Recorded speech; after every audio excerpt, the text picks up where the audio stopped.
There it is. Howdy. All right, we'll get this meeting started. 5:30. Can I get a roll call from our secretary? You most certainly can. Butterfield. Here. Carter. Here. Hooper Surma. Here. Elixon Andrews. Here. Luding. Here. Moyer. Here.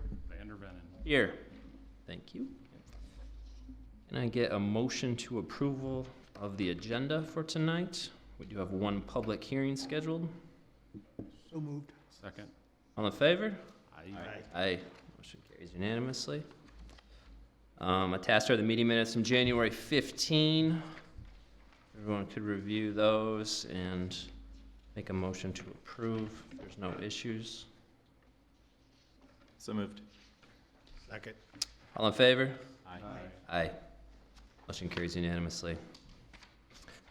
Brings us to our first public hearing of the night, a planned village mixed-use PVM district development plan with departures for a proposed 43,000 square foot, 4-story building in the C1 PVM zoning district. Ken Dixon of Dixon Architecture on behalf of the applicant and property owner, PDL Ventures LLC, with Jeremy Frost, located at 527 Headley Drive, Southeast. If the applicant would like to come forward, there is Ken. Please introduce yourself, and even though we all know who you are, and your project here. You don't mess around, all right? We're 1 minute into it, and I'm already up here. This is great. I'm in. Ken Dixon, Dixon Architecture, excited to be here tonight. Representing PDL, Jeremy Frost, and Bill Payne, who are also in the audience, and our civil engineer, Chris Miller with Naderveld. Can I take Yes. control? We'll press, Mr. Dixon wanted to do a presentation, and so that should get you to where you need to be. Perfect, thank you. All right, I saw we were the only one on the agenda tonight, so I thought I'd, kind of slow things down, give you a little show, make it worthwhile.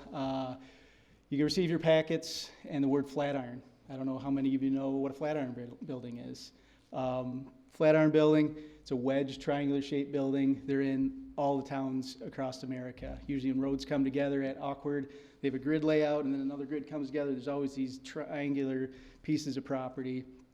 Awesome architectural opportunities to create something really unique and fun and interesting and just, make landmarks across these towns. So if you are familiar with New York City, this is probably the most famous Flatiron building. I like this because the wedge shape, it really resonates. This is kind of what the site that we're looking at has, that wedge shape. We're not going to go this tall, although we'll talk about the building height, but we're not going to go that tall. Other buildings, these have been happening ever since horse and buggies have been created and roads have been created. Here's another one that's a very famous one in Toronto, 1892. And just cool opportunities. It's just across town. Here's one in Boston. Here's one, actually I forgot. I think these last two I forgot where they're from. They're just cool buildings. Just really unique. And I've been wanting, actually the Envision Ada write-up that Jeff Speck and Progressive did 12 years ago. They mentioned a Flatiron building in the village. It was supposed to be at the corner as you come across the bridge. There's a triangular site, just it's a green space here. That was one spot where Jeff Speck was talking about it. That didn't work out. And then this came up working with these guys. Yes, we get to do that Flatiron structure. So here's the site. We're looking at where that red arrow is. I've tried to highlight the best I could. It's kind of faint, but that little triangular site, just to give you proximity, you got the library kind of in the upper left-hand corner. Norman Family Dentistry is immediately adjacent to us.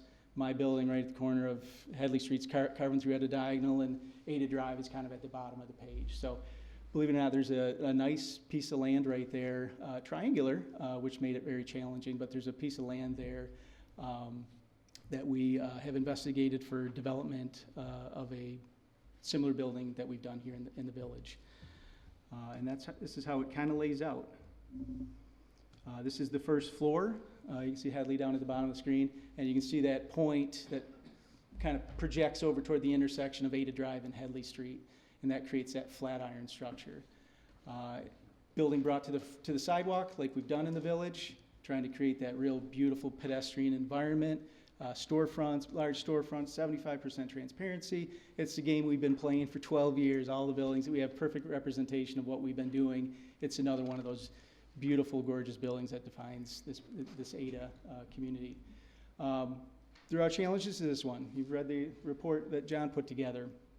We'll talk about those independently, but let me just give you a rundown on the building footprint. So, triangle shaped building, like I said, we are looking to not provide another driveway to this piece of property. Again, the triangular site makes it really difficult, so we gotta be really efficient with how we use the space. So we are hoping to utilize the Amy Van Andel existing curb cut, to come in there, and as you get through the site, pull a, I don't know what it is, at 125-degree angle, kind of over 90, and you head down a ramp that goes down into the basement. So we've got, there's that ramp at the kind of the upper part of this picture. Ramp goes down to underground parking. There's 12 parking stalls there, served by stair and elevator. So as we get into this, you'll see the upper floor is residential units. We're looking at providing some nice residential units, and this would suffice for providing some covered indoor parking for those, to support those residential units. Along this sidewalk, again, we're looking at retail and office type use, similar uses of what we've got in the village. So as we start climbing the building, second floor, you can all see this. Is this, okay. Yeah. Second floor, looking at office space, elevator and stair tower kind of to the west there, kind of, it's actually north. And then another stair that empties right out onto the sidewalk for easy access for the upper floor tenants. Third floor, kind of a duplicate of the second floor, office space. Just today, and I'm not making this up, just today I was meeting with somebody who lives up in West Village, and we ended the meeting with, do you know anybody that has office space here in the village? He's not looking for something that size, but it's a conversation that we're looking to satisfy an appetite for office and retail space in the village. And then in the upper floors, as I mentioned, looking at potentially 3 condominium apartment type units of size. These, they're 2,000, they're 25, 16. These are, a little bit higher end type residential that we don't have here in the village. It's a new residential opportunity. Little outdoor decks. We recess this, as you'll see in the elevation, we recess the walls back a little bit to create its own identity. So that's kind of the makeup of the building. Start to show some imagery of what that might look like.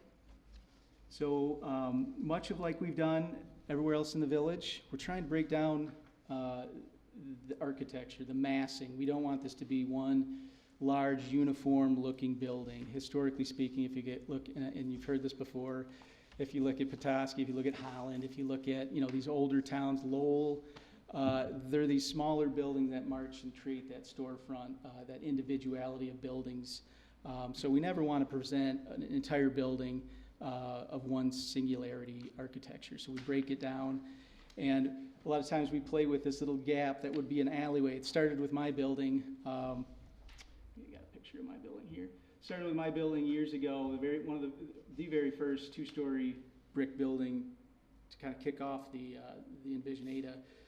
The idea there is, again, it's 2 separate buildings built at the same time, but then like an alleyway used to exist in there like olden times, and we infill it. It happened like in the 80s. Somebody came by and infilled that space, put a stair in there, put an elevator in there, braced the two together, seismically braced the two together, and we create these little interesting moments in the architecture instead of one monotone, continuous facade.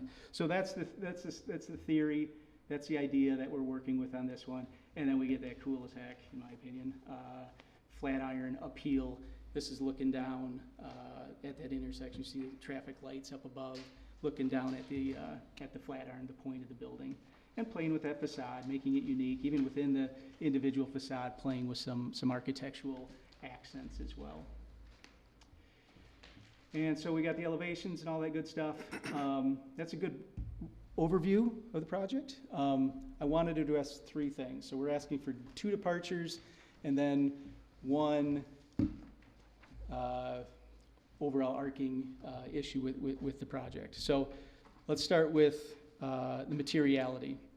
Per the PVM district, metal cladding is not an acceptable material used on, you can use it for accents and things like that, but you can't use it really for wall, overall wall material use. They want masonry, they want precast, old historic type materials, which I love.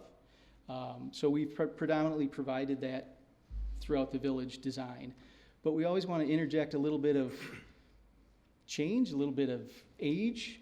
Again, like somebody came in the 90s or 2000s and stitched a building, did an addition, create a little bit of, my feeling is if we don't add a little bit of modernism to this, it'll feel like Disneyland, that everything is like, it'd just be cast in time with these historic buildings, and it, just was never changed throughout history. So we interject those moments of modernism.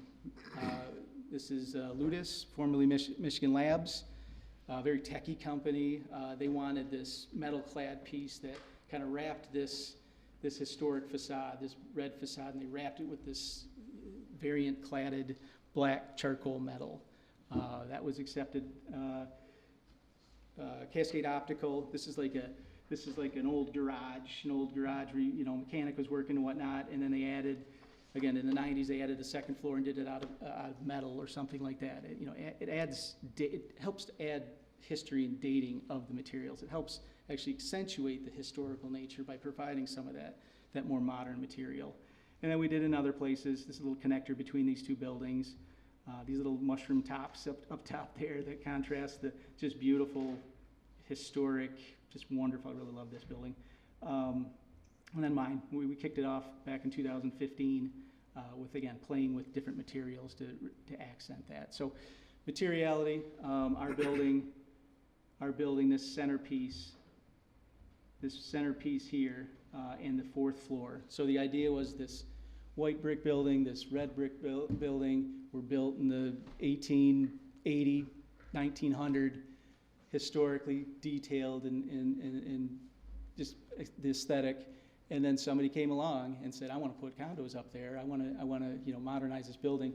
And we infill that the vertical piece that comes down and is recessed, and then the residential, which is recessed just a bit, allows that parapet line. The original masonry buildings take center stage. They are foremost forward on the property, and you can see the edges of that. And the fourth floor is kind of recessed back and subdued material. Not trying to overwhelm the building, actually trying to try to minimize the building with that metal material. So that's departure one. I told you this was going to be long. Departure two is the building height. So in this zone, this PVM zone, we're allowed 3 stories. We are proposing 4. We actually started with 3 when we began the project. As 3-story office type building. But then all the conversation we've had over the last year, the township, about providing residential in the downtown area. It's critical for a successful downtown just to have that 24/7, the nighttime presence of occupants, that we're not just a business park that everybody goes home. It's important. The apartments, the Ada East, that's important. Oxbow's important. And trying to pepper in these residential components in the village. So it's a really desirable thing that I think the community would want, ownership wants, and I think it brings an aesthetic to the building, to the site and the building. So we are looking for a variance for that 4th floor to accommodate that residential.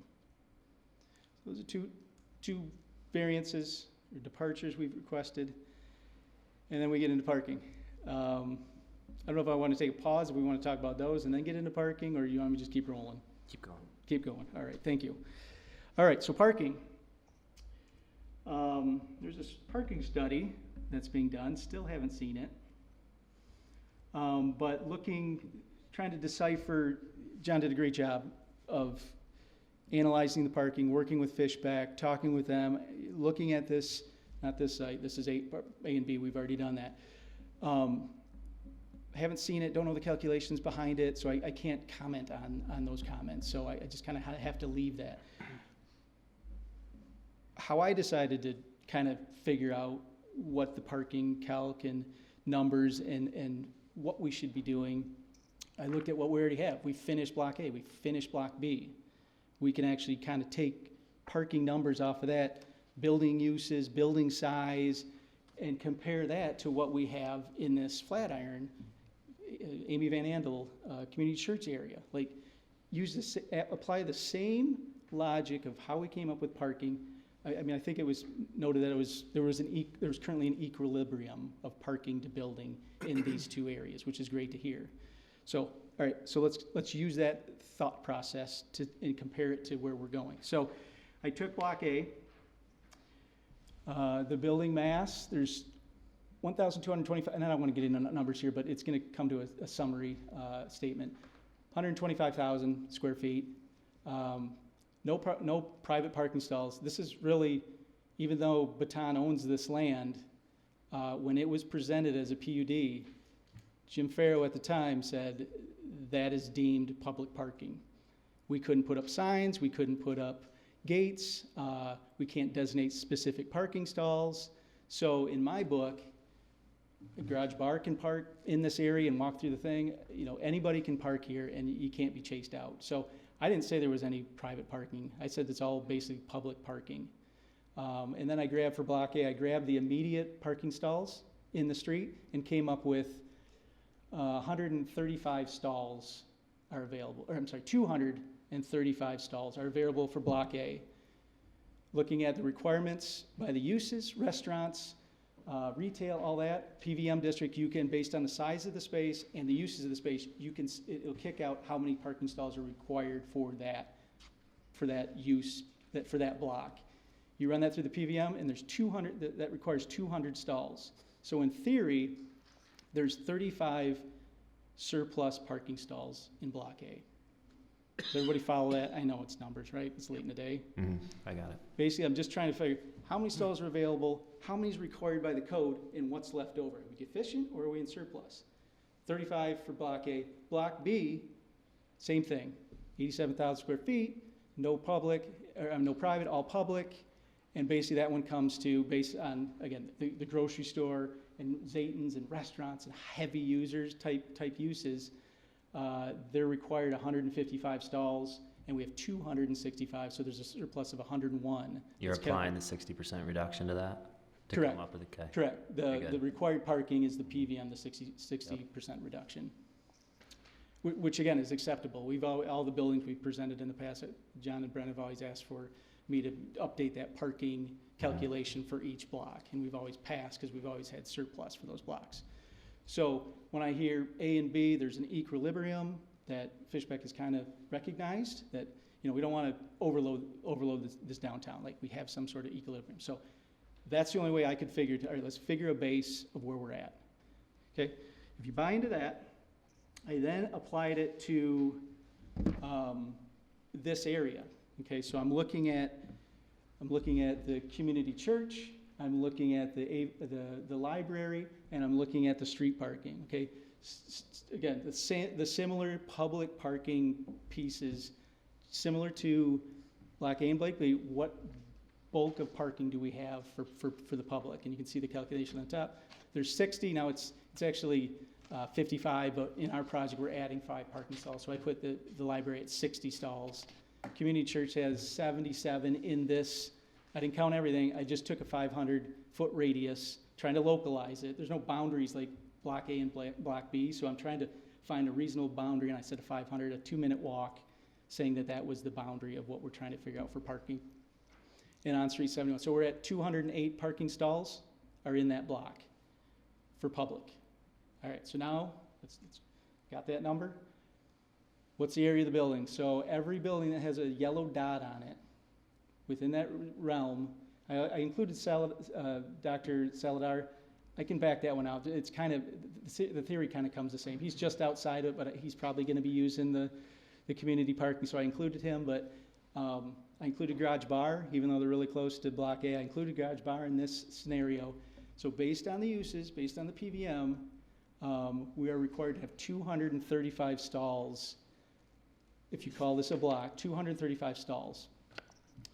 All right, we've established that, same way, same methodology. And so then we go to public parking available, 208. But the advantage here is there's 245 private parking stalls available in this same area. So if you add so all these private parking stalls, a lot of them just take care of themselves. They don't even need the public parking. But I'm still including that they'd be using that. I'm trying to be conservative on this theory. I'm not backing them out and saying they're not using the public parking. Like Salazar, I'm still saying he's using the public parking on his calculation. So private, public, on-street, I come up with, why didn't I do the math on that? Whatever those add up to, there's 218 parking stalls in surplus for this block. 35 on block A, 101 on block B, and 218 on this one. And our area of buildings at 154,000 square foot, we're not too far off what block A is with 1,000, block A was 1,025. And 200 stalls work for them. We're a little bit bigger and we need 235. And I don't have the math on that. There's 400 in this whole area. Let me see where I had that number. Oh, here it is. Yeah, 453. Here's my spreadsheet of how I came up with that area. So you can see all the buildings that I calculated: Flatiron, Norman, EHT, Bridges, Fifth Third, mine. It went through and got all those buildings that was within that 500 radius. Their square footage, based on PVM, how many parking stalls are required, dedicated parking, and then what's available to get you to the 453. So I'm just saying, if theory of equilibrium worked for the others, I don't have the math, I'm not a traffic engineer, I'm not from Fishback, but just taking the number of parking stalls available and comparing it in the same way, I feel like the parking may work. Still need to see the parking study, though, at the end of the day. But this is all I could do to figure out a comparable way of figuring out parking. All right, I'm throwing a lot at you. So we talked materials, departure 1, building height, departure 2, parking, which was an issue. And I'll just wrap up. Stormwater and utilities. Chris is here, but pretty much plug and play. Stormwater is going to be fed all the way over to the Van Andel band shelter. Site's design, the regional detention is designed to pick up this site as well. Similar to many of the other buildings we've done in the village. We just plug and play. And lighting, last thing on lighting was, no glare to adjoining property owners. And yeah, we don't do that.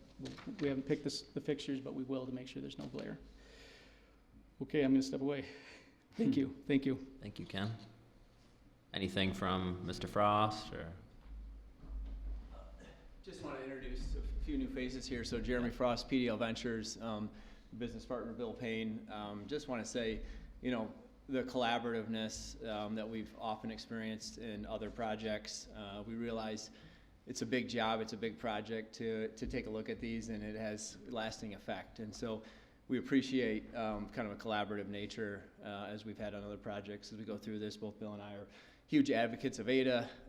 We want what's best for Ada at the end. And so, realizing as we go through this, we want to work with you all to get an outcome that's favorable, that, especially around the parking. I mean, I realize it's a hot topic, right? I'm on the DDA here for Ada, and parking comes up almost every meeting. So, and it's something we've talked a lot about. So just appreciate the collaborative kind of approach to it. And thanks for your time. Appreciate it. John, are you okay if I open up public hearing right now, or do you want to give your comments first? Ultimately, it is the choice of you and the planning commission as to how you wish to. I wouldn't mind opening up the public hearing. That's to fine. get more comment. If the It committee's is okay with that. possible. It is possible that some aspects of what people may have questions about will be covered in my comments. But again, I believe it's up to you and the rest of the planning commission as to which order, Rob, you would wish to take this in. Yeah. I wouldn't mind doing a public hearing first. Yeah. The commission's okay with that? All right. With that, this being public hearing, I'll open it up to the public. If there's any comments? Okay. All right. You could state your name. You got it. Devin Norman, 5198 Ada Drive, so I'm next door. I see some familiar faces here, so that's nice. I appreciate the chance to comment on the project that's being proposed for next door. My comments in the opposition to the project take two takes or two distinct arguments. First, a little bit of history, and I know some of you guys already know this, so I apologize if I'm repeating myself, but the beautiful, vibrant village that we all see right now and love was just a dream 10 years ago. Multiple obstacles to achieving that were overcome by the foresight of Amway, the dedication of township officials, and the willingness of property and business owners to get on board with what the plan was. After the actual procurement of the real estate, which was a big challenge, the next biggest thing to be done was to raise the level of Ada Drive.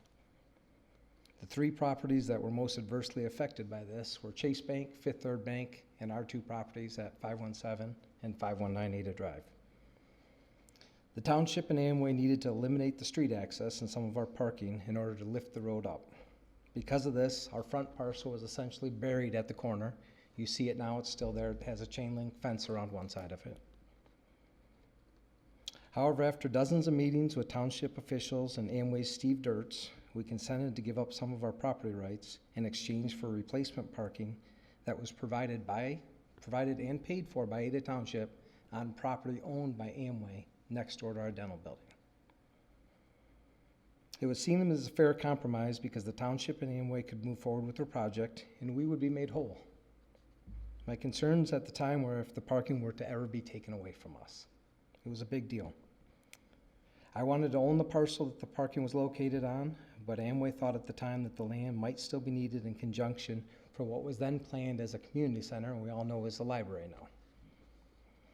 I agreed to that stipulation because it still would have been a parking lot for public use, available to us and our tenants and our patients. I asked Steve Dirtz to put our agreement in writing, but he politely declined and said his boss wouldn't allow him to do that. Therefore, I regretfully told Mr. Dirtz that I could not give up the parking and road egress that they needed without some guarantee about our future. He said that he understood, but then came back and said in writing that if I trusted Amway as a longtime community pillar, that we would not lose our parking. We agreed on a 6-year lease for $1 to Amway, giving the township enough time to figure out the community center, now we know as the library.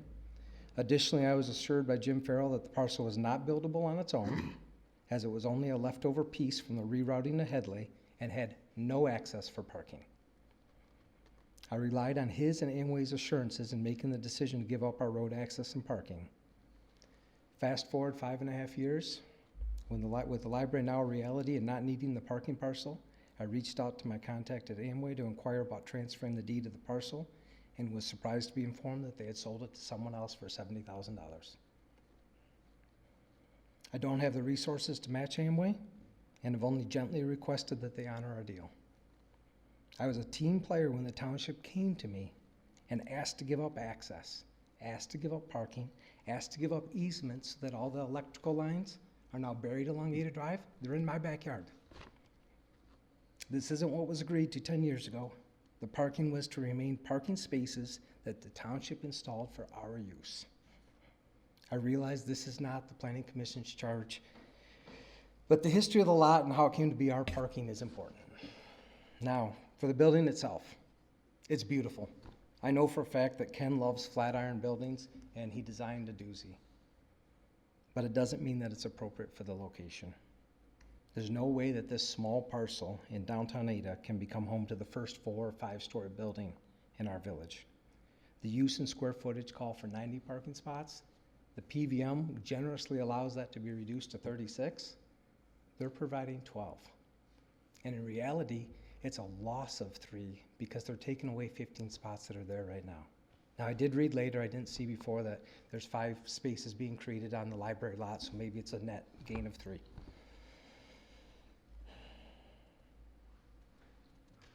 The building's 5 stories when I look out my window. Our building is now dwarfed. One of the pictures that Ken had up there shows the relative heights of the buildings. You can't even see the dental building. It's amazing.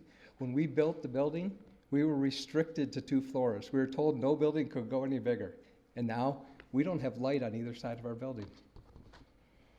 It's incredible. A project of this size with no adequate parking or garbage collection places the private developer's burden onto all the adjacent property owners, including the township itself, that being the library. Our new neighbor to the east told me last week that their employees already park up and down Headley. Ken's comment that people are parking privately isn't true. I have 50 people a day walk in front of my front window over to the new building at 7500 Fulton. As we all know, parking's been a major concern for a long time, and I have played ball. People use our lot for anything that they want, almost any time of the day. We've never restricted any parking. There's no signs up there saying that people can't park in our lots. Nobody's ever been towed. But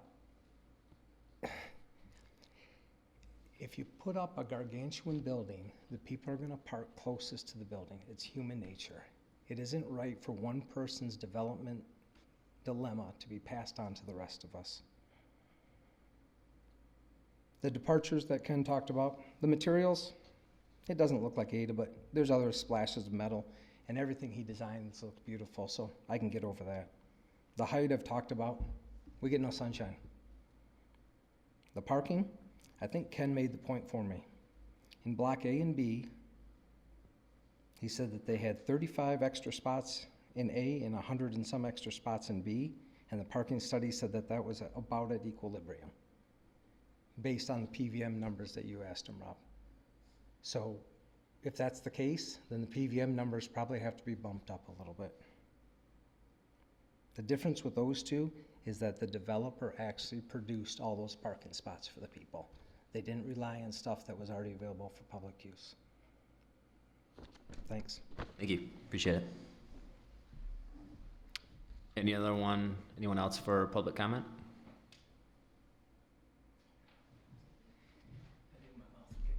All right, if not, we will close the public hearing. And John, I'm sure we have a lot of staff comments on this one. Sure. And I will apologize in advance because a number of my comments are kind of process-oriented. So that's going to seem rather dry to folks, and I apologize for that. But process is kind of the basis, right? The foundation for what we're dealing with. So I'll do my best. Mr. Dixon had done a good job of kind of outlining some of the process aspects, right? PVM, Planned Village Mixed Use. When you come forward with a development plan to the Planning Commission, you are allowed to request departures of certain kinds. That does include materials, and it does include building height, except you need to do a public hearing, right, which is what you've gone through.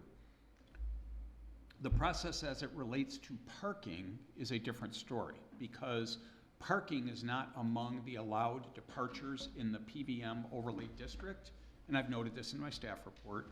There is a separate section in the zoning ordinance in the parking section which says that, which allows for consideration of a reduced parking amount when, quote, evidence is submitted that the aggregate minimum is unreasonably high, and that's based on various factors, and that's for mixed-use buildings, which this proposal is, in which case the commission may may approve a reduced amount. So that is an allowed thing if evidence is submitted that the aggregate minimum is unreasonably high. So that's a conversation and the topic I do want to address this evening. I think both Jeremy and Ken pointed out that we have had a collaborative interaction with this application, with the team here, with Jeremy and Bill and Ken. That's not an issue. We have obviously talked with them, and there has been, I think, a good amount of clarity around the fact that we have major issues with the parking numbers that we're talking about. Before I talk about parking, though, let me sidetrack for a moment to talk about a few of the other topics. Ken talked about lighting. Yes, lighting is required to be downward facing. Stormwater and utilities, we have talked with our township engineer. We have a new engineer. Steve Groeneboom has retired, so Ryan Ahrens now does that for Moore and Bruce Inc. Ryan has done some pretty extensive analysis and does have some minor recommendations, but we believe that those will be easily accommodated. I don't see those as big issues with this matter. The building exterior, again, yes, that requires a departure. We don't necessarily have a major issue with the idea of the metal cladding. The building height, the zoning review for that, it is correct that a maximum of 3 stories is allowed for a village block front lot. This is classified within the PVM overlay district as a village block front lot. Again, this proposal contains 4 floors, if you don't include that basement, over that lower level parking storage area. So the first quote-unquote occupied floor would be essentially at the same level as Headley Street with 3 floors above that, okay? According to plans, the building would be about 52 feet tall from Headley, at that Headley level. The applicant did note that there are some other 4-story buildings, including at the Village East apartment complex, if you will, apartment development, which is across the parking lot from the Ada Market grocery store. However, the difference there is the 4-story sections within that apartment development are at least 230 feet away from the nearest 2 or 3-story building. So I think that's an important consideration, because in this case, this building is proposed to be about 25 feet away from the adjacent building, which happens to be Dr. Norman's building. So the proximity is an issue here. You're not talking about a big separation, you are talking about a relatively close distance between buildings. So that's a question, and Dr. Norman pointed out as well that his building is at a lower level. He had mentioned that at the time that he developed that he was not allowed to go above 2 stories. I can't speak to that. I don't know what the time frame was. I don't know what requirements were in place at that time, or even building type issues and things of that nature. So it's hard for me to speak to that. But excuse me. But the fact of the matter is that we are dealing with close proximity between those buildings of about 25 feet. So that's a consideration. And the other buildings in that area, the library, the frontage building on the corner that's at that lower level that Dr. Norman pointed out, those are all as well either at 1-story or 2-story heights. So that's something else to consider within the proximity, if you will, of the proposed Flatiron building. I think certainly everyone would agree that the appearance of the building is quite spectacular. That's not really the question. It's certainly not a question for staff. Staff would agree. You know, that whole Flatiron concept and everything else. I've seen the one in New York City. I know when I was at the top of the Empire State Building, you can look directly south to see it, and it's spectacular, there's no doubt. So I applaud that as an inspiration. Unfortunately, that's not really the problem here, or the consideration. As it relates to the parking, that's obviously the big topic for staff. I know that Mr. Dixon had referred to the Fishbeck parking study, the parking plan, as it relates to the entire township, or I should say the entire downtown area. We actually have an upcoming meeting to discuss that. However, Fishbeck, our parking consultant, had enough flexibility in their contract with the township to take a special look at this particular proposal. That report was provided for you here.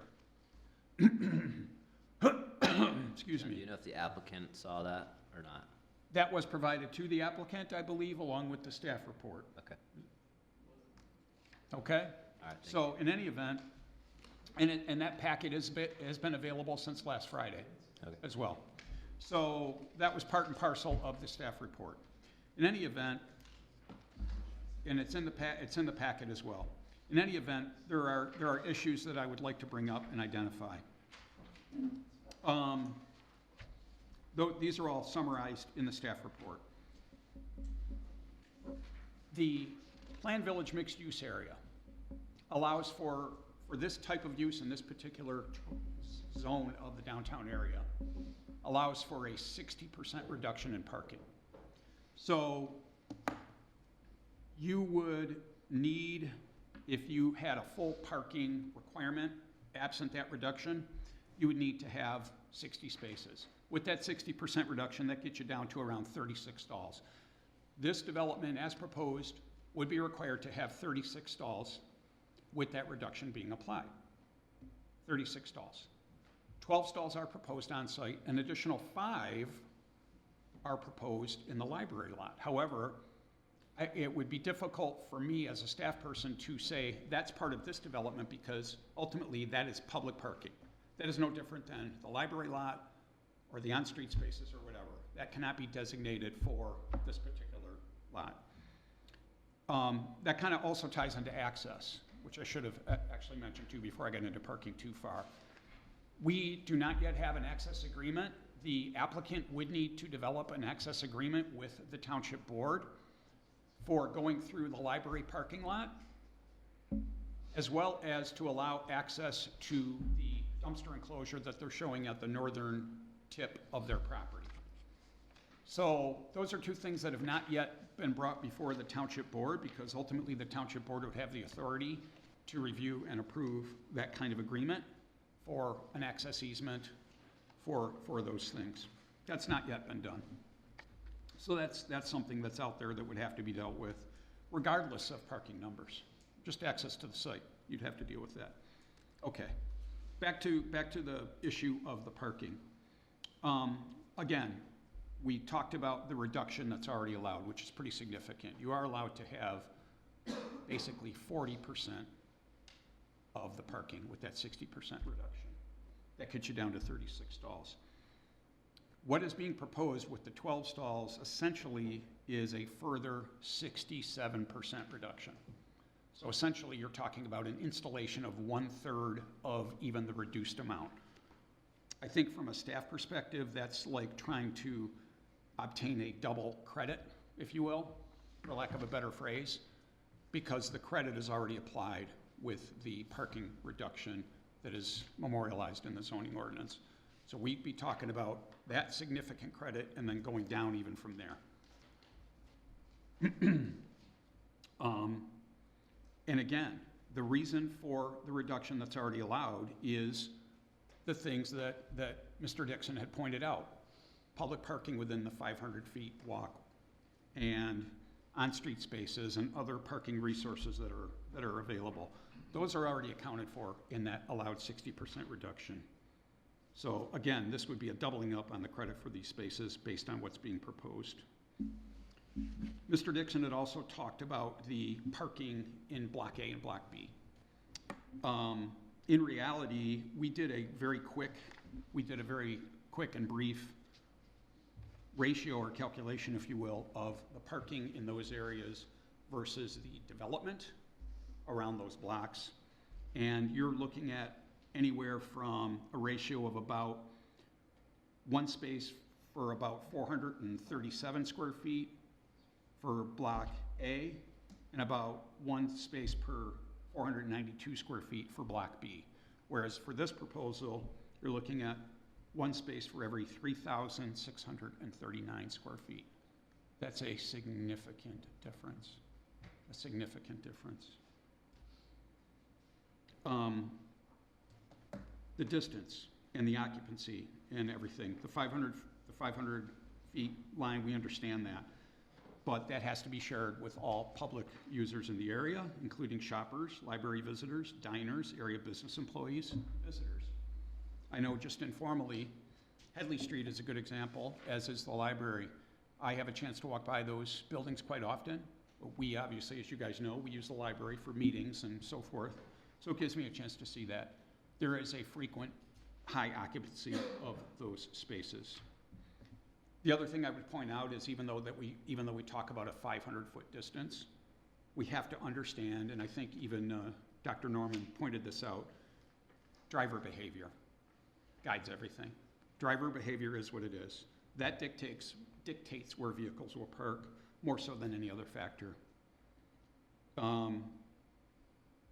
While the church lot was identified as a significant supply or as a resource, if you will, for parking, we have to understand that people are going to park as close as they can to their destination. So that brings into areas such as the library, nearby on-street spaces, if those spaces are all available in the library and the on-street, as well as nearby potentially private parking lots. The issue that that may result in is, for lack of a better word, territorial behavior on the part of private property owners. We saw that when the garage bar came in, with people starting to park in private lots and private owners starting to put up signs and these kinds of things. So again, you're dealing with a, for lack of a better phrase, a transfer of burden onto the township, onto other private parking owners that could result in unauthorized use of private parking facilities and other types of things. That could be a significant challenge.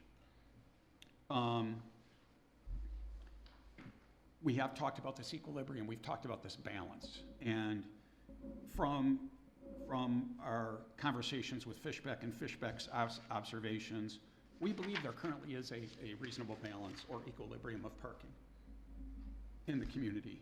The concern I think that comes is when you deal with that balance, that can be a delicate balance.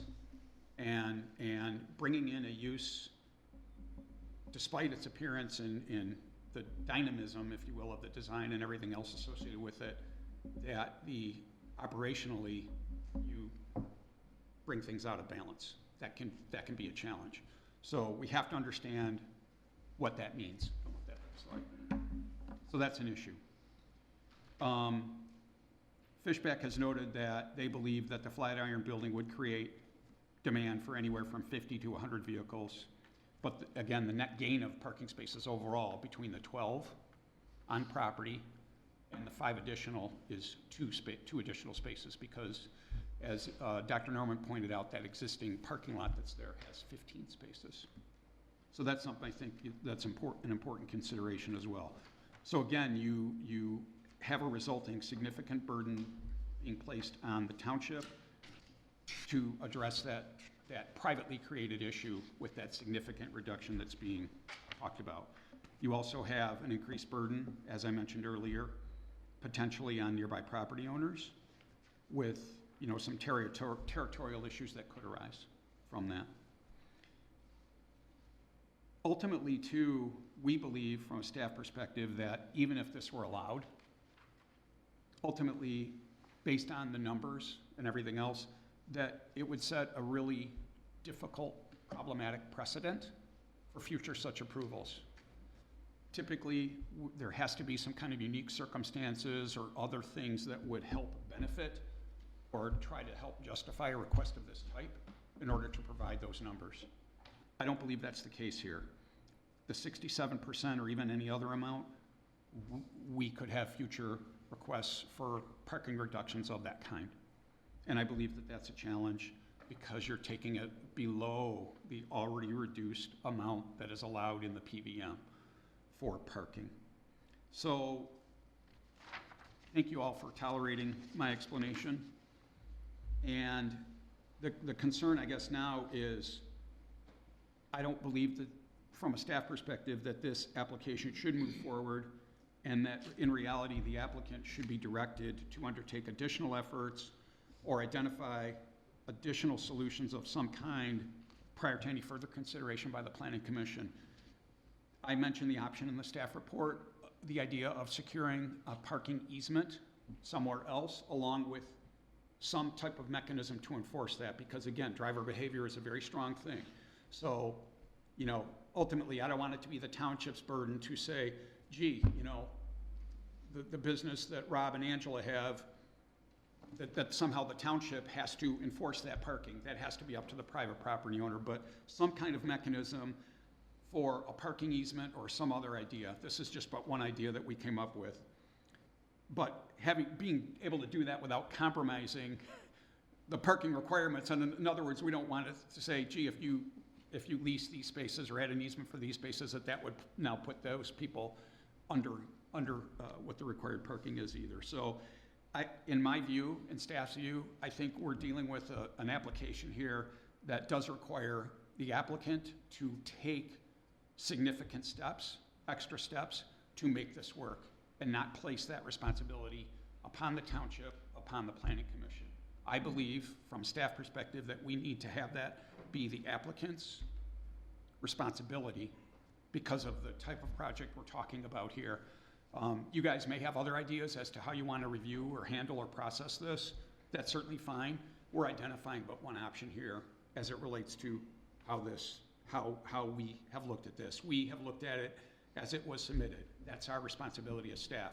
We don't necessarily suggest changes to what's been proposed or whatever, because ultimately that, whatever they develop or are working on has to come to you for review. So we did not suggest to them, gee, why don't you do this with the site or do this with the site? That ultimately is up to them. We take and review what they've submitted to us. So that's what we've talked about. That's what we're recommending. Certainly happy to answer any questions, but Brent, do you have anything you would like to add? Okay, Thank you, John. thank you. Appreciate that. I'll start off, and then I'm sure you guys have some comments. First of all, thank you, Ken and Jeremy, for working, collaborating with the township. Definitely appreciate that. Both you guys are very active here in the DDA, and Ken designing half the city. So appreciate the work you guys are doing. Ken, similar to your other buildings, this is my input. It's beautiful. Love it. I think it looks gorgeous. As far as, the departures for having some metal on it, I think that looks cool.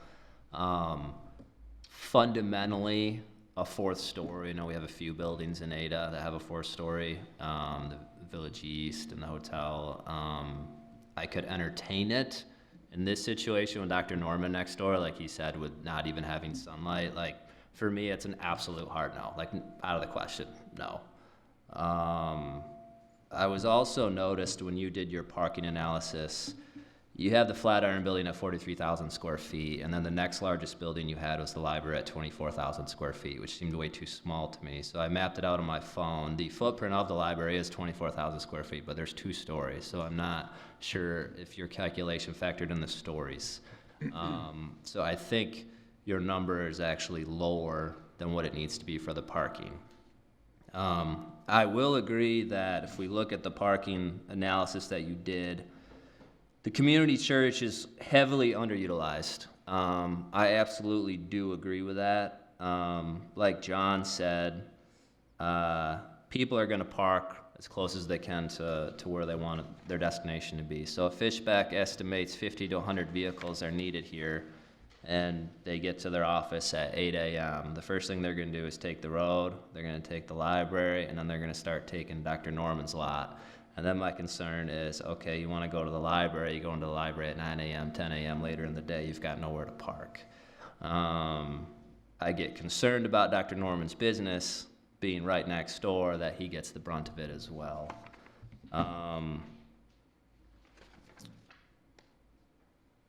I do understand that 60% reduction in parking was added into the township laws due to the amount of public parking that's available. So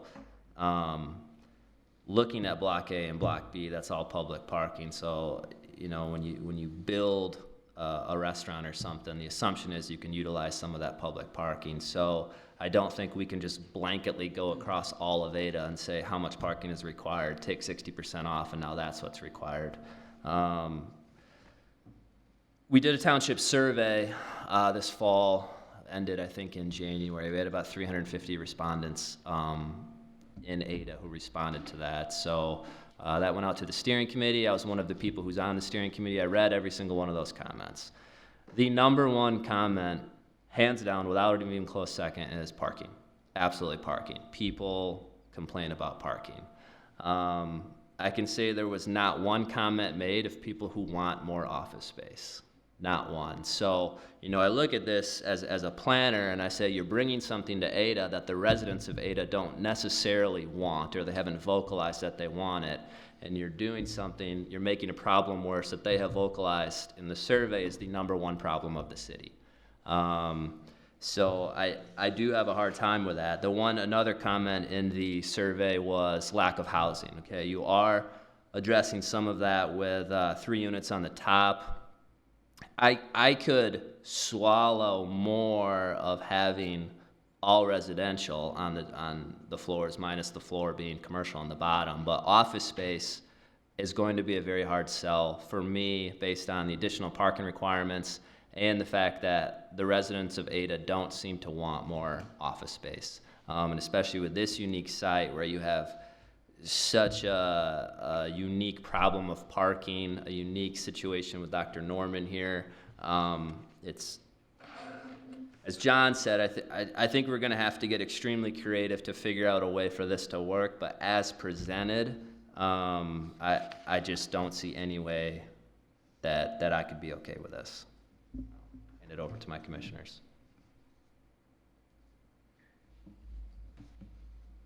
For me, it's utilizing a civic space, the library, is intended for the public use and other activities, and maybe it hasn't even reached its full potential yet, to kind of take away from that space with, an access to a private driveway as well as a dumpster. It seems a little bit, that's what rubs me the wrong way, to put it. I love the design, the idea of something like a Flatiron Ada, like you shared, is awesome. I got really excited, especially to see that there was an inclusion of residential into the building, because we talked about that a lot, especially downtown, for walkable residential. But yeah, it's too tall, and the parking. I'd love to figure out a way to make it all work. But the height and the parking is a challenge. I'm not gonna repeat what everybody says because I think we all agree on that. I'm just wondering, John, you mentioned that you're recommending tabling this, and yet, as you gave your presentation, it sounds like we ought to deny it. Why did you recommend tabling it? Well, I think from a staff perspective, providing an opportunity for the applicant to try to solve this challenge was what we were looking for. To see if they would have an opportunity to meet the moment, as it were.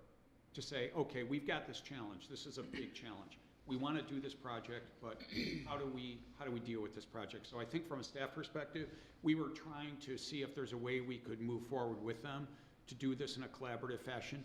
But again, Dan, put the responsibility, in my view, the staff's view, put the responsibility on the applicant to seek that out, to try to do that. So that's why instead of just an up or down, it was like, what else can we do? How can we try to be constructive? How can we try to work together in a productive way to see if there's something that can be done? Maybe it is some adjustments to the building size in combination with a parking agreement for nearby with appropriate enforcement. But we wanted to kind of allow for that conversation to go on in a productive fashion. I don't want staff to be seen as just, kind of have a super hard edge, as it were. I wanted to kind of come up with some ideas, or at least an approach, if you will, that allowed for a continued opportunity for them to pursue, if depending on the planning commission. Obviously, you all have the right to vote in whichever way you feel is appropriate, and that might depend on how the applicant responds to this conversation. And Rob, you and I had talked about that as well. But from a staff perspective, I think we wanted to leave the ideas open and allow for that conversation and kind of explore that space to see if something could be done. Okay, I would, my feeling is if this were to get tabled, I think we'd open it up to the height issue, and because the tabling here just seems to be focused on the parking, but I think we ought to look at the height issue, and I think you also ought to look at some of the potential commitments that were made to Dr. Norman, and do we do any additional work to make sure that, A, these commitments were made, even if they were verbal, and are we honoring them or not? So that's my thought.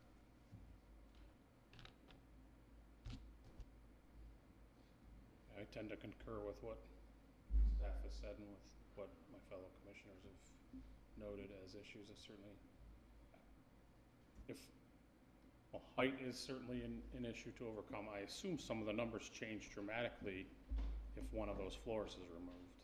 And so John and I looked curious at that about too. what that looks like. It's gotta change. John and I, I'm sure it still falls as a departure, but I wonder what it looks like. so John and I did the calculations. If you did commercial on the bottom floor and did 2 floors of residential, it ended up, what, 23 Something like that, and spaces? and and it's hard for me to try to, Right. you know, I don't wanna, like, as I sometimes say, plan on the fly, like, Right, oh, it's right. 24, it's So 30, or it's e- 12. either way, but then you're still a net 2. Or, sorry, what was it? Yeah, you need 23, you're adding 17, you're taking away 15, so.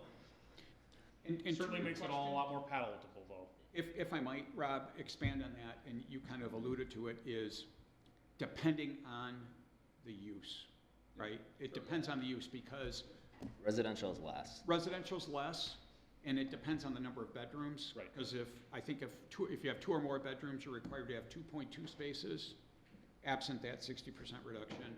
If it's 1 bedroom, I think it's 1.5 spaces or something like that. But again, you can bring that 60% reduction, and so you still have that reduction, but again, the proposal goes way below the already reduced amount. So it does depend, because office, you would need more. Yep. And retail or general commercial, restaurant, so forth, you would need more, and then you would apply that 60% reduction. So, sorry, but I No, just no, wanted to kind of expand on what you were talking about. Sure. Thank you. James, any comments? I'd suggest we table and to give the applicant an opportunity to address our concerns. Parking is significant. People don't walk that far. And that funeral on Wednesday at the church, you have a problem. Lane, any comments from you? Or? I got something to say. No. So yes, my singular. I'm not going to repeat what everybody said. Beautiful. I love the design. My single biggest concern is the impact this would have on the gem that we have in this township, which is the library. I mean, the conversations that I have with so many fellow residents of Ada just absolutely adore that building, the service that it provides for the community, and that's my biggest concern, right? I also think about things like what's the impact for the farmers market, which is right there as well, and parking's already a nightmare for that, for that event every week in the summertime. But I did have a couple of questions as well, if I may.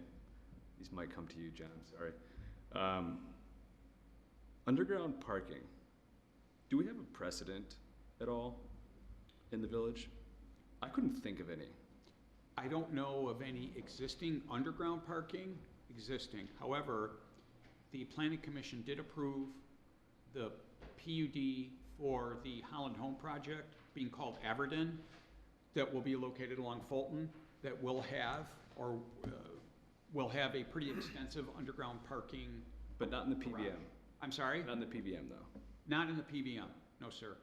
Okay. No, to the best of my knowledge, we don't have any underground. Again, the only example I can think of that, and obviously that's not been constructed yet. They're thinking about construction, maybe even yet this year, but. Yeah, so I bring that up for us as planners. Is that something we want to see more of? Do we want to see underground parking? I mean, I was And do we stoked want to to go see down this underground path? parking. Because this sort of opens the door to that. You know, the thing I thought when I saw the underground parking though, is, what was it, 20 years ago when we had the flood? Yeah. And I go, and I mean, everything was flooded. You couldn't get through the streets around here. Yeah. And I go, you know, how would you handle that with underground parking? So, and it may not be a problem with this site, but anywhere else, it could be a real problem. Yeah. So I just bring that up because I couldn't think of any other examples in the PVM where we've done that or supported that. So something. Excluding flooding, I'm all about it. Yeah, I mean, I thought it was a great idea to try to get creative. Yeah. What about going up on top of the library parking lot? Like if there was a way to add a second structure, would we be open to a 2-story, like a parking deck? May I comment on that? Of course, John. Thank you, Rob. Parking decks are profoundly expensive.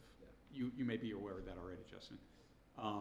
They are, Depends on how bad they want the building. well, that's true. So again, where does that burden fall for that level? The other thing too is that you do get into visual impact. That'd be my concern, yeah. You know, if you're talking about the library lot being a two-story lot, you take away from that. I also believe that there would be some challenges to doing a 2-story structure, even a parking structure, right in front of the library due to the visual appearance of the library and who the library is named for, and that whole the primary benefactor of the library. Perhaps the location is poor, but maybe a better location, a 2-story parking structure. Right, but again, it is profoundly expensive to do. I mean, we're talking about, I don't know what the prices are. Like 20 years ago, it was like 50,000 a space. Mm-hmm. And underground is very expensive as well. That's just as pricey, if not pricier, because earth moving and, my gosh, it's just big money. I do think we will come to a day where we will have to discuss that more. It's, And that's why I bring that up. Right. This It is is a the first time I've seen that come through in an application. I haven't been here that long, but it's the first. yeah, and don't get me wrong, the idea of underground parking or stacked deck parking obviously makes use of space that much more efficient. Yeah, right? I'll tell them it. And you're able to, Absolutely. yeah, you're able to, All underground. Yeah. you're able to do density, and you're able to achieve more things if you have Yeah. parking either below surface or above surface, levels. You know, the only thing, and you guys have probably heard me say this before, because I've said it at a few different meetings. The 2018 model year coming out, which will come out at the end of 2017, you will have self-driving cars that can park themselves. And there's been a number of studies. 2028, you mean? Did I say 2018? I do that all the I time. know what you meant, though. Yeah, that's what happens when you're old. Yeah. Yeah, 2028 model. But anyway, a number of studies have been on this, that within 10 years, parking lots, especially downtown, will become obsolete. And they'll get converted into building sites. So when we talk about building a parking ramp and the cost, okay, now you got to start amortizing it over maybe only 8 or 9 years. And it really becomes not economically feasible anymore. Yeah, and I do agree. I think, like you said, when self-driving cars become mainstream, we will likely have to reevaluate the parking requirements of Ada. No doubt. Absolutely. Anyway, so just want to bring that up as a discussion point for us to be thinking about, because I do like that aspect of where they're going with this design and this application. So another thing I was going to ask for a clarification on, and I've read this a few times and I did not glean the answer here, so if I missed it, I apologize. But I assume these 12 parking spaces are private, Therefore, correct? They're for the building occupants, so, and we can let the applicant, I assumed that was the case, but I had to ask, and there's some irony in that, right?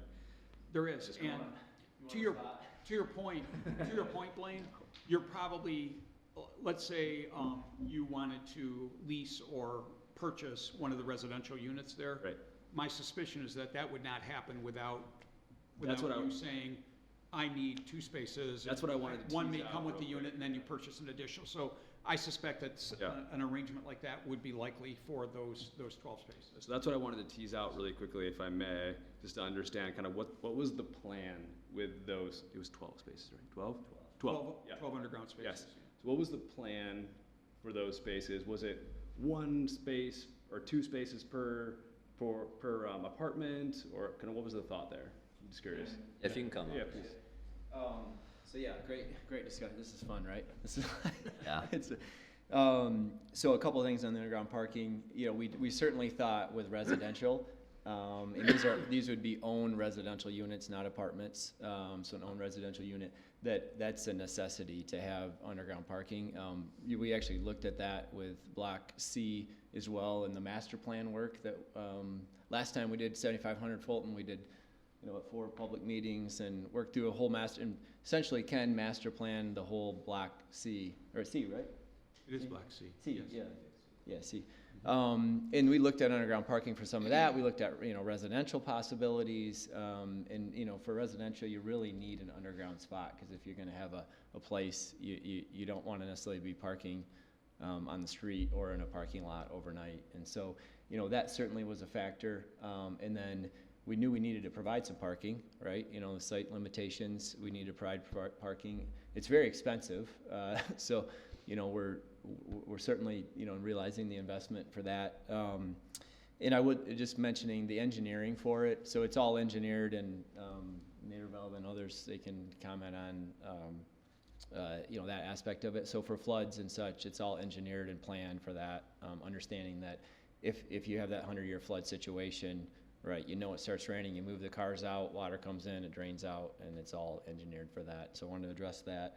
And if it's okay, maybe I can touch on a couple other comments, or I can come back to it if the commission would like to continue. Blaine, did I answer your question? Or I think so. It sounds like it's gonna be for the residents. Well, so residents and office. And office, okay. Yeah.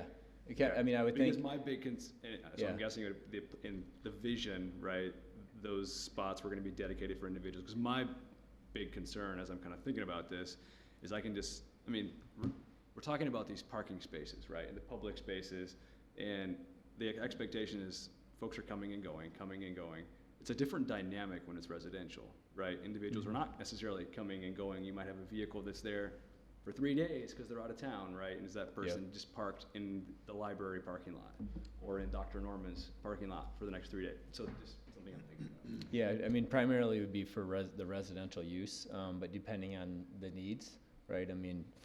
I could see, obviously, in 10 years from now, this project maybe is easier when we don't need as much parking. But if you only have one vehicle, you're in Ada and you have one vehicle and you're planning on walking, you only need one spot there.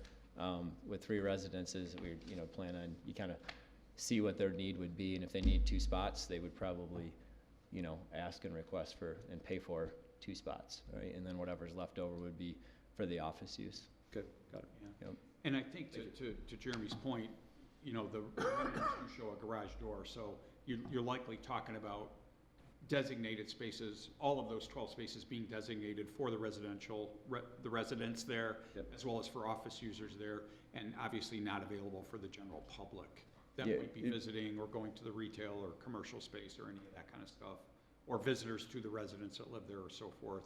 They would have to park off-site. Yeah, just wanted to get clarification on that. I wasn't sure, so thank you. Yeah, if you want to address. Okay, because some of it's kind of fun. What started a lot of this was we had we've got a confidential LOI, possible tenant that was looking at out-of-state tenant, looking at 3 different locations for their Michigan corporate office, and this is cool for Ada because they looked at Detroit, they looked at downtown Grand Rapids, and then they looked at Ada. And they immediately went to Detroit, decided not to do that, went downtown Grand Rapids, were really liking, and they were like, yeah, this is the spot for us. And then they came into Ada, and they were blown away, and they're like, this is where we want to be. So, Rob, I appreciate your comments about, the village and the survey and individuals here, but I know we're hearing it every day. There's a huge demand for people wanting to come in, live, work in Ada, be patrons to restaurants and to support local business and all of that. And so I do think that's a pretty cool aspect. And they are a low density user. So I think one thing that if that's a question we can ask, I think, John, if you could clarify that as we do come back and we're doing some space programming and such, and they're looking at, hey, 2 floors, we're only anticipating 20 people over 2 floors of office.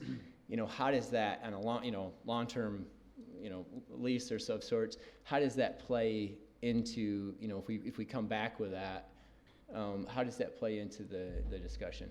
Well, thank you for the inquiry. I think the challenge here is the zoning has certain requirements, and yes, that reduction's built in, so that we try to build in that flexibility, because we never know what's going to happen longer term with office spaces, retail spaces, commercial spaces, and so forth. Residential's a little more constant. Good examples. Michigan Software Labs formerly occupied the office, the 2 floors of office over where Luna is. You guys know that location. They had a flexible working schedule. They had people that were not always coming, or, you had work from home, that kind of thing, along with coming to the office, so you had kind of that shared thing going on. That resulted in perhaps less of a parking demand in that area. Now, the Ludus company has located there, and to my understanding, they are not fully operational or fully occupied yet, but they will have a lot of occupants in that space. I believe they're looking at probably 50 occupants that will, or 50 employees, if you will, on site. Point I'm trying to make is that business dynamics are very difficult to predict. You might sign a 1-year lease, you might sign a 2-year lease, but you may be successful. You may have to bring on more staff. You may need to do this, you may need to do that. The township has no way to enforce that, because that's a private enterprise decision, in terms of who works here, who cannot. We would have no way to address, gee, Dan, you can only have 10 employees in your building or so forth. So that's where that gets difficult in terms of when somebody were to tell us, gee, we're only gonna have 20 people, or we're only gonna have X number of people. We have no way to predict that long-term, that's going to stay constant. Because anything could happen. So that's why ultimately we have to go back to the zoning numbers, even the allowed reductions, when we're administering zoning ordinance requirements. So yes, we try to be as flexible as we can based on what the zoning allows us to do, but there is a certain fundamental baseline that we do have to deal with. Yeah. So, go ahead. I was just gonna ask when that parking study is expected to be completed.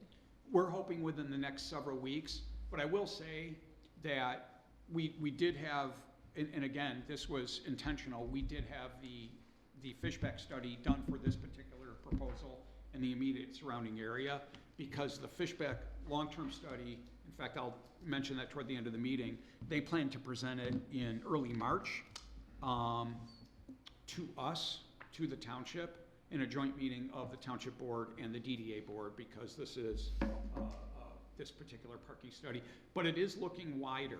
And so I caution and reliance really on that overall parking study, because again, we talk about distance, we talk about driver behavior, we talk about proximity and how people will seek the library, or they will seek Dr. Norman's parking lot and so forth. So what the occupancies we might see over here, or further down that way, or whatever, probably don't have as much of an impact, or are not as much of a factor in this particular development. Thank you. Thank you. Any other? So, yeah, a couple of, sorry, I Yeah. appreciate your guys' time. I mean, I know Go this is, so what I'm hearing, John, and I think it's clear, it's a consideration, but I wouldn't, we don't want to come back with that being our, hey, it's only going to be 20 people. That's not going to carry because of the comments. I think it's a I would say it's reasonable not comment. really factored in at all. Yeah, not factored in at all. We understand where you're going in I can terms. tell you as a commissioner, I will not factor that in at all. Gotcha. We can't. Yeah. But yeah. Okay. And I thought I'd read something in there, or John, you had mentioned there is some in the ordinance that that could be a consideration, but I'm hearing it loud. I'm not looking to push that. Yeah. So, and I am hearing loud and clear. I think Rob, you said it on the building height. It's a hard no, and I think I'm hearing that clearly. Yeah, 4 and I stories think it's is because of your unique elevation here, and because of Dr. Norman, being down in a hole, it does pose a unique. yeah. Down, Right.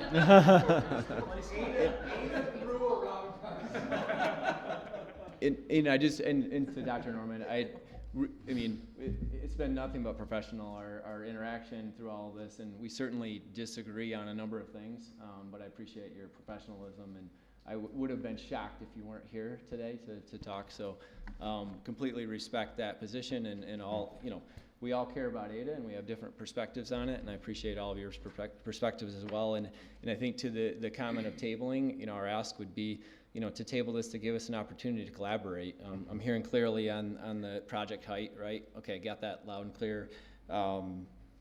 We do want to be collaborative on the parking.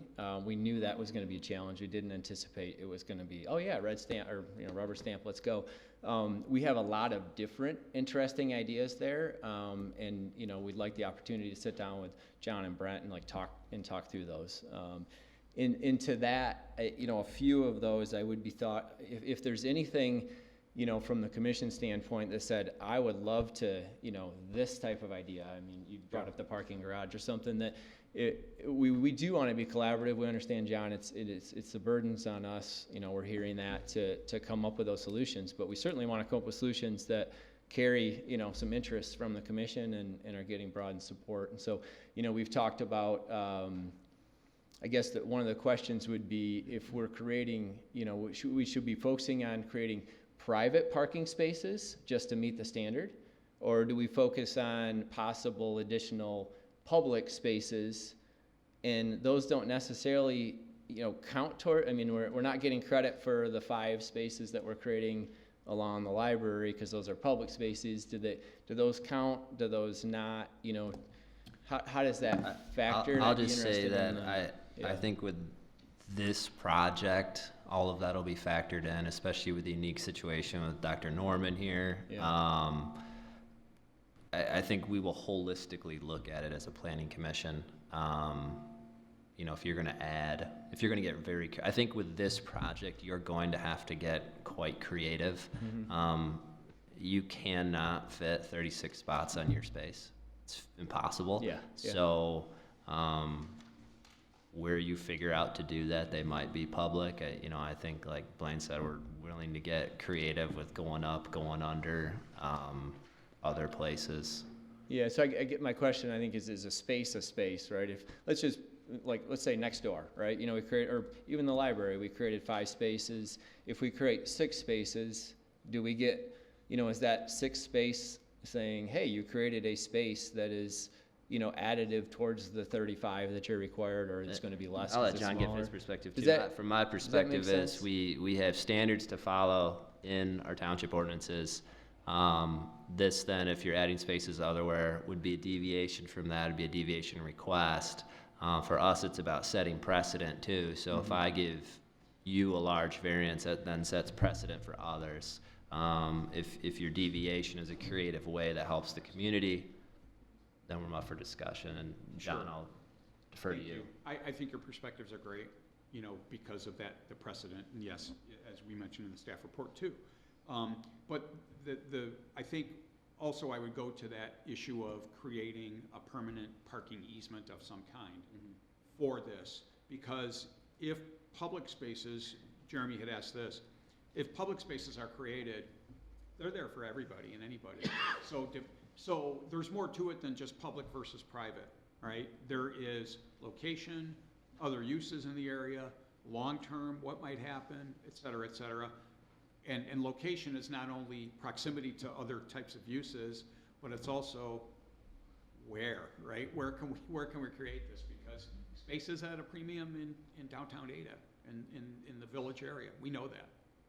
So I think that's not as simple a question to answer in my view. There's a lot of layers to that. There's location, there's, you know, first come, first serve, because somebody had mentioned earlier, you know, you come at 8 o'clock, you get to work at 8 o'clock, and you're using up all the, I think, Rob, you mentioned it, use up all the spaces, even the public spaces. But it's for a private use, so how does that balance out, right? So I think there's more to it than just, well, gee, if we put it in public, would that be okay, or if we put it in, so there's a lot to consider there. And I think we'd have to get into. I don't think we can give you a black and white So- answer. Pardon? I don't think we can give you a black and white Yeah, answer. so it sounds like we should bring several of those opportunities and get feedback on specific, because I understand there's nuance within, right? If you create, Right. you know, you create some private parking, you know, 20 minutes away, that's not, you know, who's gonna park there, right? But if you're creating, you know, in my mind, public parking that's right there in the building, right, to the comments about, I think the 5 spots that are currently created on the library, like those are gonna be used by that building, right? I mean, I think that's, and so they're public, so someone going to the library can certainly use that, someone going to the farmer's market, first come, first serve can use that. That'll be our challenge, that we're creating those spaces, and we'll be coming back and saying, hey, everybody's taking those spaces up. But I think if we're looking at creating public versus, an easement of sorts that's in proximity, close proximity, that's private, that we're saying, hey, we created this parking now for the lot, but it's private and it might be underutilized during like events and farmers market and times when there's less, more in the evening, so beers the bridge and stuff. Yeah, and Jeremy, if I might, to your point about credit and parking, the zoning ordinance does not provide, I don't think, is productive and constructive and everything we're trying to be. Still at a fundamental level, the zoning ordinance does not really consider the idea of, because you're putting in public parking somewhere, you get to have credit for that.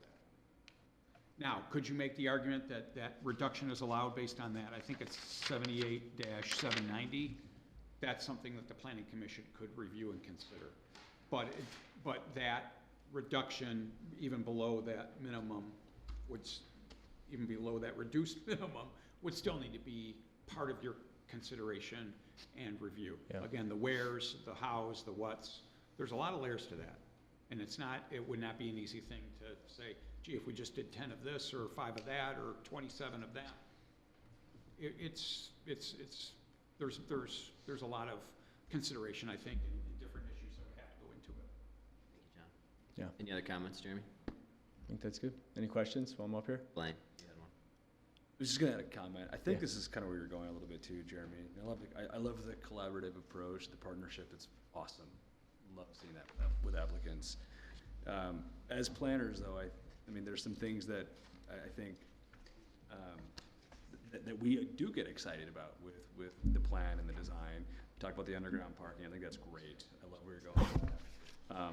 But as planners, we're also thinking about what does the village really need, and like what are the big gaps right now that we're hoping to fill, and the residential piece is another part that we get excited about. That's been a gap and a challenge for us within the village for quite some time. So when we see applicants come through then they incorporate the residential aspects to their structures, it's a wonderful thing. So I would just kind of call that out, like we were going with that. Hopefully that's allowed to say. Yeah. Thanks, Blaine. Thank you, Jeremy. Thank you. Yeah, Appreciate it. and I'll echo that. We've been really encouraged because even though we have this huge discrepancy, if you will, in some of these issues with parking and with height and so forth, these individuals have shown the utmost in professionalism, and they're, despite this difference, they've been a pleasure to work with. And thank you, folks, for your professionalism and your receptivity, if you will. Thank you, John. Thank you. Any other comments from the commissioners? Just wondering if the applicant had considered another location for this? Are you just really, this is the location that you want to fit this Flatiron building in? Would you consider Thornapple across from Ada Market, do a swap, or deal with one of the financial institutions there? Is there a better place for this, where parking is not an issue? Where it could be even bigger and better? I mean, can of worms. I mean, because Ada there's land is expensive in Ada. Parking is like Robbie said, it's a hot topic. I mean, every DDA meeting we've got parking, and then and I feel like we talk in a positive way. I think respectfully, John, everything you said I understand and makes sense. But on the other side, you put your other hat on and go, hey, look at Meyer and look at how many parking spots, and people are saying, well, I can't park right next to my building, all right? There's no spots, coming here today, I couldn't find a parking spot. And I live, on several properties in Ada, 3 different buildings, and renting another one, and my kids go to school up here. I mean, I'm in here moving, I shop, dine here all the time, and I've never once not found a parking spot. It's not, not like you drive up like the old strip mall, but was an old strip mall and nobody was going to it. Can you touch on the question that was asked, though? Pardon? Can you touch on the question? Oh, sorry. Yeah. Now I lost my train of thought. But ultimate location. So there's really, I mean, anywhere you go, there's gonna be challenges with that. So I mean, if you've got an alternate location that's like, hey, this would be better, I mean, yeah, I guess we haven't really talked about it, but go ahead. Do you want him to come up? Yeah, I would say, yeah, I mean- good luck finding land.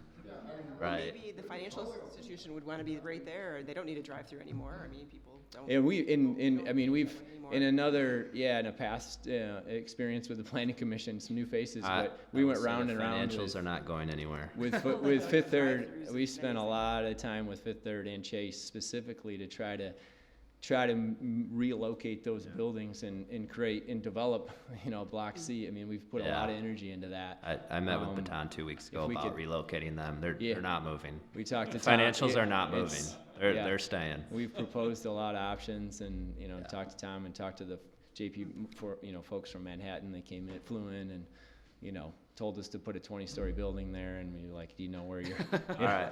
Like, I think we're getting we're off not gonna track, get a so I'm gonna 4-story. say we're good. Yep. Thank you, Jeremy. Thank you. Any other comments from the commissioners?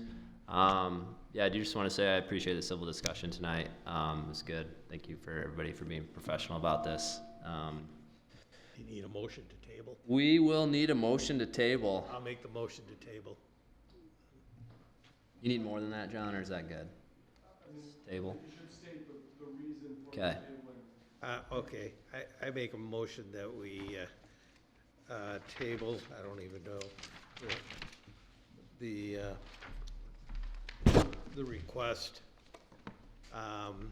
for the PVM district development plan with departures, new mixed building, 527 Headley Street Southeast. That's probably enough. And I'll make the motion to table it due to parking issues, the size of the building, and concerns of one of the neighboring properties that need to be addressed. And using the civic space. What now? Using a civic space. For That's parking. egress. Yeah, that's, That's yeah. a little bit more than that too, though, egress. But. All right, add that to, and using civic space for parking.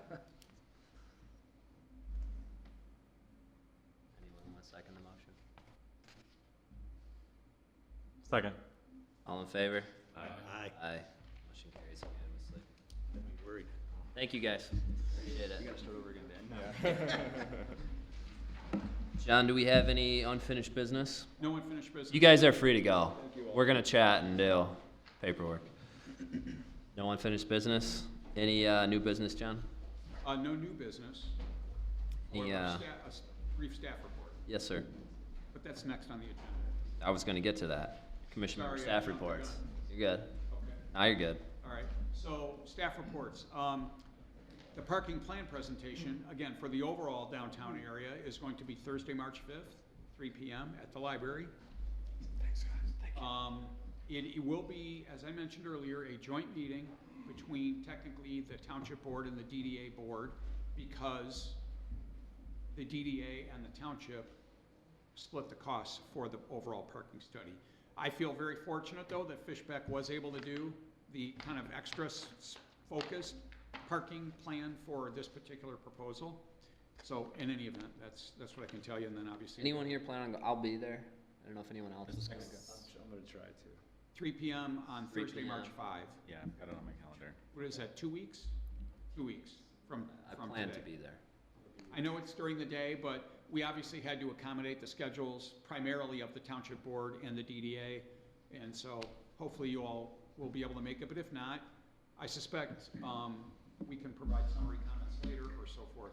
Also, the work on the zoning ordinance continues, as you guys know. I will mention to you that Progressive lost one of the key staff people working on the Ada Township project. What was that? That was Jacqueline Oh. Walker. She has left the firm, she's resigned. She's gonna be focusing more on her family folks. And so because of that, Suzanne has to kind of assume the entire responsibility for code update preparation. So we're trying to work through that schedule a little bit, and that's obviously going to extend things a little bit, and it makes Suzanne very busy. But they're small enough in their planning office of Progressive that she wasn't able to just say, oh, I'll just move this person over here and that, so they don't have that kind of opportunity just because they're a fairly small shop and they've got a lot of stuff going on. So Suzanne is focused on us along with all her other duties, but obviously she's one of the best in the business.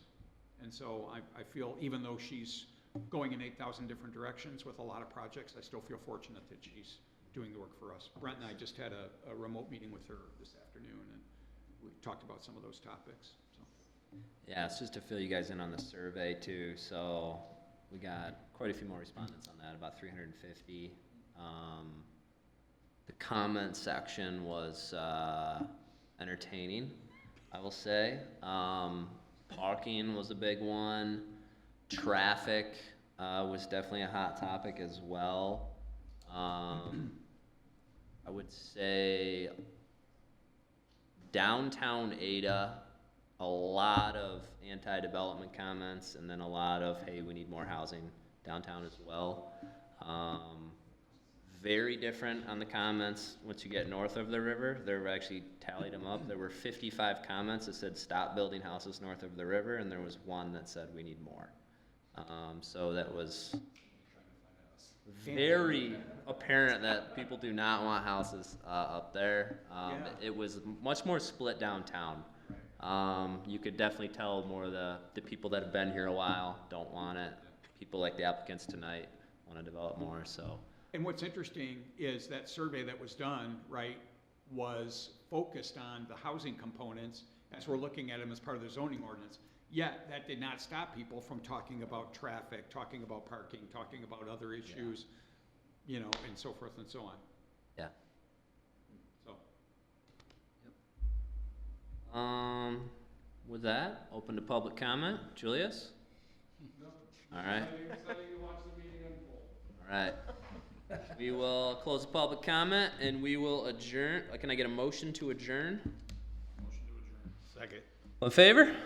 Aye. Motion carries 7:06. Thank you all. You guys were amazing in your conversation and your review, so I appreciate it. Thanks On behalf of staff. Thanks for connecting with Fishbeck too to get this study in. I mean, that's huge. And I think it was obviously Julius's idea. Yeah. Yeah, that was good. But I mean, obviously it's a good. I would say, and I wasn't gonna stand up and say this, if it got pushed further, we would never want a two-story parking structure in front of the library. I think, Yeah. yeah, I mean, I think, you know, I could only imagine the can of worms that conversation would open. And we've talked about, I mean, parking structures, but realistically, you know, yeah, if we keep jamming more in, but realistically, people don't wanna tear down stuff to build a parking ramp. Julius, do you go to the DDA meetings? Yep. So if parking is brought up every time,